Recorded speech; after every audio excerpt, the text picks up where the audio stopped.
ಆದ್ರೂ ಕೂಡ ಒಳ ಮೀಸಲಾತಿ ಇವ್ರು ಅನುಸರಿಸ್ತಿರೋ ನೀತಿ ಏನಕ್ಕೆ ಅಂತಂದ್ರೆ ಅಹಿಂದದಲ್ಲೇ ಒಂದು 2-3 ಭಾಗನ ಮಾಡ್ಕೊಂಡು ಸಿದ್ದರಾಮಯ್ಯನವರು ಅವರು ಕುರ್ಚಿನ ಗಟ್ಟಿ ಮಾಡೋಕ್ಕೋಸ್ಕರ ಈ ತರ ನೀತಿ ಅನುಸರಿಸ್ತಾ ಇದ್ದಾರೆ. ಮುಂದಿನ ದಿನದಲ್ಲಿ ಸುಪ್ರೀಂ ಕೋರ್ಟ್ ಮೆಟ್ಲು ಏರಿದೆ ಇದು ಖಂಡಿತವಾಗ್ಲೂ ವಜಾ ಆಗುತ್ತೆ.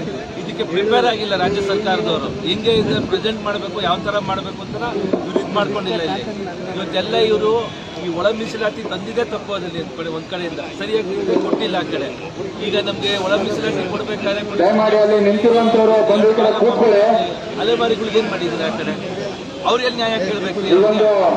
ಪಾಪ ಶೋಷಣೆ ಅಲೆಮಾರಿ ಜನದವರಲ್ಲಿ ಏನಂತ ಅವ್ರಿಗೆ ನೀವು ಇದು ಕೊಟ್ಟಿದ್ದೀರಾ. ಸೊ ಹಾಗಾಗಿ ಮುಂದಿನ ದಿನದಲ್ಲಿ ಇದು ನಿಲ್ಲಲ್ಲ ಸುಪ್ರೀಂ ಕೋರ್ಟ್ ಅಲ್ಲಿ. ಮತ್ತೆ ಇದು ಸರ್ಕಾರಕ್ಕೆ ಬರುತ್ತೆ, ರಾಜ್ಯ ಸರ್ಕಾರಕ್ಕೆ. ಇವಾಗ ಸರ್ಕಾರ ಕೂತ್ಕೊಂಡು ಇದನ್ನೆಲ್ಲನೂ ಜೊತೆಗೂಡಿಸಿ ಎಲ್ಲರೂ ಉನ್ನತವಾಗಿ ತಗೊಂಡೋದ್ರೆ ಇದಾಗುತ್ತೆ. ಸುಪ್ರೀಂ ಕೋರ್ಟ್ ನೋಡಿ, ಮೀಸಲಾತಿ ಕೊಡೋದು ಸಂವಿಧಾನ ಇರತಕ್ಕಂಥದ್ದು, ಒಳ ಮೀಸಲಾತಿ ಇರೋದಂತ ಸಂವಿಧಾನ ವಿರೋಧವಾಗಿ.